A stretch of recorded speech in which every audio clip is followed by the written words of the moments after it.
Welcome to the Democracy Convention. Welcome to the Freedom Convention. And thank you for the beautiful weather, Chicago. It's been a little rough on Capitol Hill, where it's not just the heat, it's the stupidity. Now, we meet in this great city tonight where Abraham Lincoln was nominated in 1860 to save the Union from fanatical insurrectionists, and where Franklin D. Roosevelt was renominated by Democrats in 1940 to defeat fascist dictators. Now we fight in our time to defend our freedom and our democracy against the banana Republicans who have converted Lincoln's party into a dangerous cult of personality. You know, I'll never forget the pounding on the doors of the House chamber on January 6th. Or the screams to follow. Hundreds of our police officers taunted and attacked. 140 of them wounded by extremists wielding baseball bats, steel pipes, even American flags. 5 people died that day, and 4 more of our officers took their own lives in the days and weeks to come. All of this after Trump was defeated by more than 7 million votes by the great Joe Biden. It was after 80 judges rejected every ridiculous claim raised by this sore loser who does not know how to take no for an answer from American voters, American courts, or American women. Remember what the mob chanted? Should have told Donald Trump that the president's job under Article 2 of the Constitution is to take care that the laws are faithfully executed, not that the vice president is executed. Pence has now joined more than 24 officials from Donald Trump's own administration in denouncing him, an historical record. And Pence is the first vice president in more than 2 centuries not to support the president he served with in a general election. And by the way, JD Vance, do you understand why there was a sudden job opening for running mate on the GOP ticket?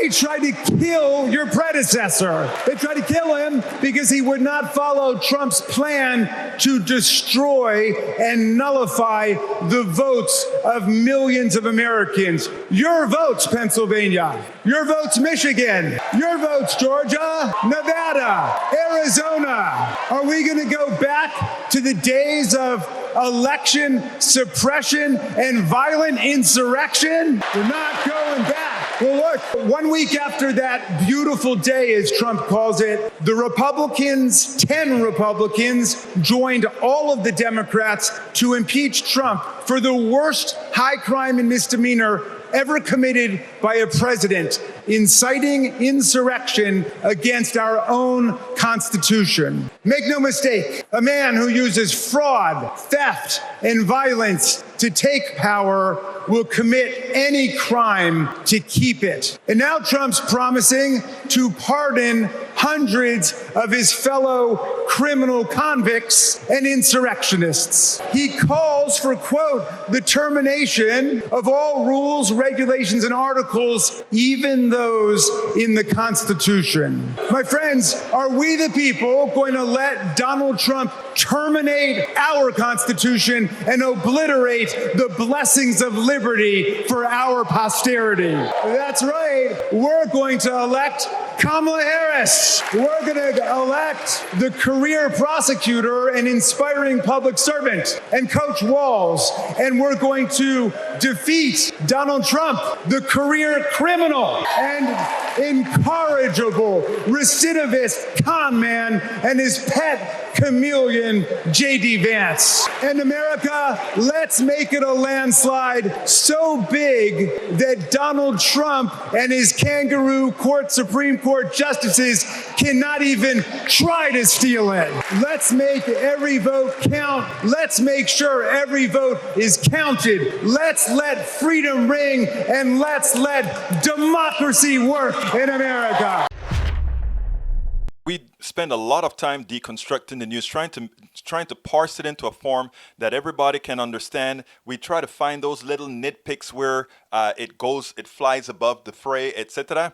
If you really like these videos that we do, I want to ask a big favor. Please go ahead. Number one, subscribe to our channel, and number two, please join if you can. Thank you so kindly for watching. Keep watching. Please remember to share. We must populate the entire internet with our progressive message, a message that we know is what most Americans say that they want. So help us, please join.